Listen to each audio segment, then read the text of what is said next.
Welcome to the Love Government. I'm Dennis Leary. I'm the founder of the Love Government. This is going to be episode 6 of what we are calling sex signs, because we believe sex is where it's at, crucial to our survival. It's a matter of life and death, literally speaking. In the previous 5 episodes, we've been zeroing in on the love culture of 100,000 years ago as an example in East Africa.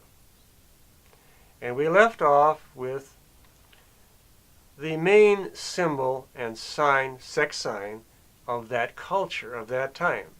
100,000 years ago, East Africa, we're in the tropics, little or no clothing. Sexuality is open, free, communal, well-governed, and the main symbol that they told stories about, that they thought about, that they all shared was the lover, who is a symbol of all of them as lovers. So they tell stories about the lover. Now, the stories about the lover concern how they got here, how we got here. How did we get here? Basically, we came out of the body of the lover. Because, why? Because that's a natural way of looking at things. A lover, mother, has a baby. The baby comes out of her body. That's a natural way to describe your origin. Now, an interesting thing here is that the lover comes prior to the mother. That's an important point. If you're going to be serious about investigating the nature of love, the lover comes before, prior to the mother. First, a woman is a lover, and then she becomes a mother. And she doesn't necessarily even have to be a mother, but she is by nature a lover. And that means that she doesn't have to be a sexual lover either, because sex is broader than genital sex. Sex can also be general sex. In a general way, the universe is very sexual. It has to be because it always has two sides that are in relationship to each other. That's love. That's called sex. Two sides interacting is sexual in a general sense. When you get down to the genital sex, you've narrowed the scope down to it, and it's still valid, but it's like the whole story and the part of the story. So we're investigating the origin story. Everything comes out of the lover's body because it's based on natural lovers. The main thing, the most important thing that comes out of the lover's body is her menstruation and her water. Water and blood are the two important elements in the love story. The monthly menstruation, in tune with nature and the moon and so on, is a monthly phenomenon that occurs naturally. Blood is life to these people. Now, we kind of lose the feel for that, but blood carries life. Because if you get cut, your artery gets cut, and your blood runs out, you're going to die. And to the natural mind, it says to itself, that person died because the blood ran out of him. So if that person is alive, he has the blood in him. He has the life inside of him. So blood was life to these people. We still have traces of that in our culture, but I'll mention it. I thought that maybe getting off track, but the Catholic Church has a whole feast day called the Precious Blood of Jesus. Now that's been that's patriarchy, because they've switched the sexes as if the man is bleeding. And we'll get more into that, how the switching of the stories goes on continually in the patriarchal thing. So, but the natural thing is the woman that bleeds, not the man. We're not saved by a man's blood, shedding his blood. We're saved by a woman's blood. Because now, when the woman releases the blood into the earth, see, she's nourishing the earth with life. That blood is life-sustaining. You can think of it in terms of symbolically, metaphorically, but really, it's life. And I think it would have been logical. They would have had ceremonies to honor this because it was awe-inspiring. You know, they might have done something with the blood, put it in the garden or something. We still kind of do that. I can relate personal instances, but I don't want to get too much off the track because I'm on a certain track right now. So, the blood comes out monthly. But what happens if it doesn't? In the minds of these people, I stopped bleeding this month. And then they figure out, 9 months later the baby comes. But if the blood is retained within the body, it makes a baby. That's the point. The life blood turns into a baby. And that's pretty accurate. There's a lot more scientifically to it, but basically that myth is basically true. So out of the lover's body, then we're telling the story, the great lover's body comes everything, because she gives her blood to save us through her lovers, who are the carriers of the love. The women are the great lovers on this earth, and there's many, many of them. The other thing that comes out of a woman's body is water from the same place, from this area here, from her vulva, uterus, vulva, vagina, etc. The water comes out of the woman. That's why woman and water go together. Water is a woman's sign.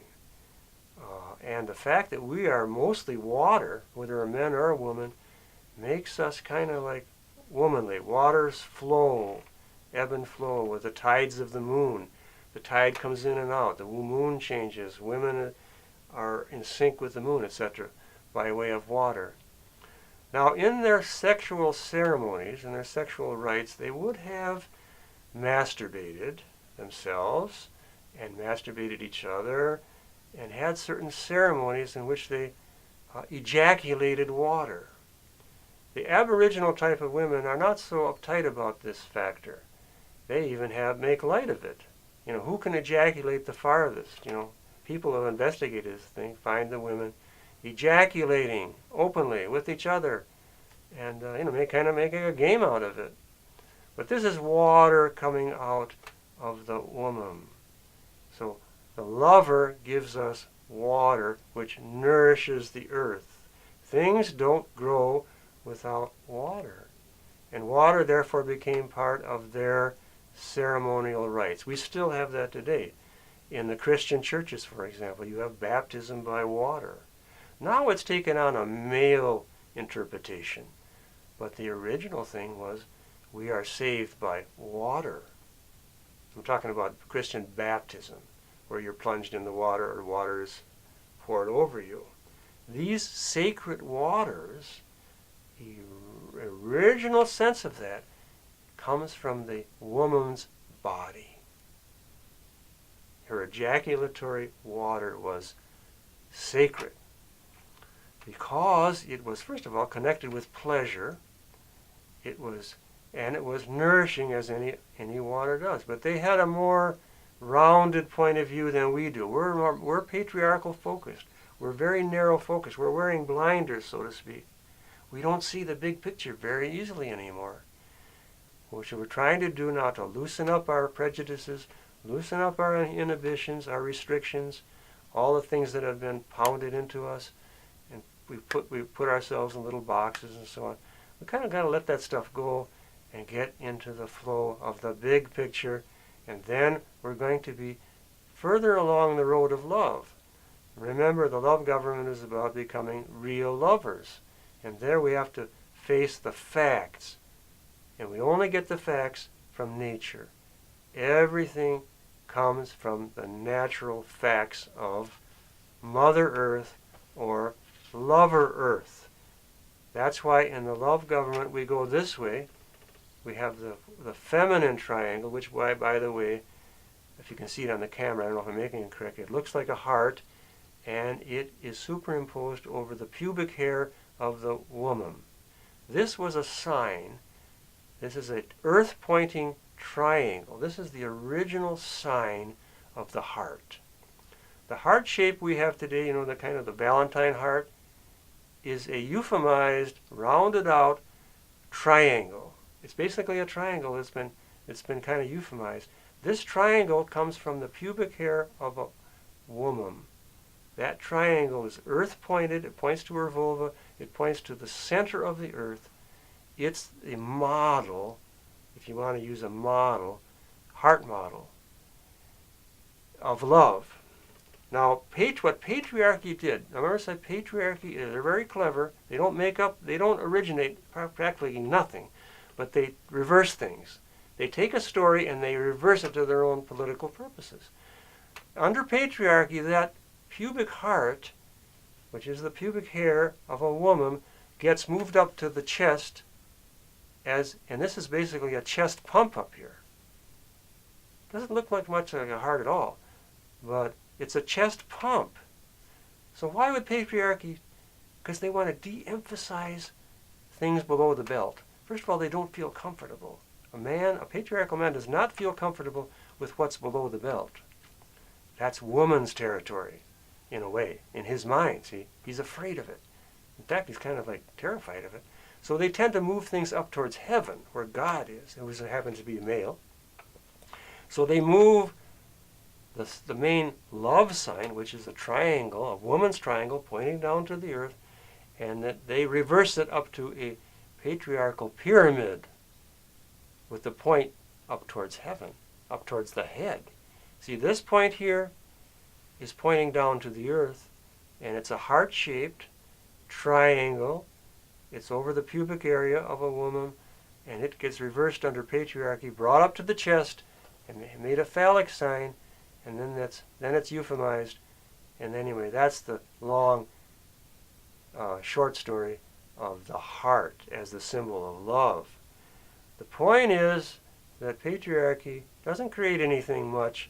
It reverses what it creates to its own political purpose. So we got to keep one eye on where we're going, which is love, true love, but the other eye has to be aware of where we're not going. And then both have to we have to call both into play if we're going to get, because you can't have one without the other, not under a dualistic system like we have. So we're going to get more and deeply as we go on here in these episodes. We're on episode 6, and there could be, we're going in a woman's spiral. You know what a woman's spiral is? It's a circle, a woman's circle. Remember we talked about women's circles? A spiral is a circle, except it comes back a little bit off. When you come around to your starting point, you're not exactly a circle. You're a little bit this way or this way. So we're doing a spiral system here. We're going deeper and deeper into the love culture, and we're going to get there, but it's not a logical we're not going from the big bang to the big buck or the big bust. We're going around and around in a meandering path. So thank you very much once again for listening here, if you have, to episode 6. Have a very beautiful, love-filled day here from sunny California to wherever you happen to be. Peace.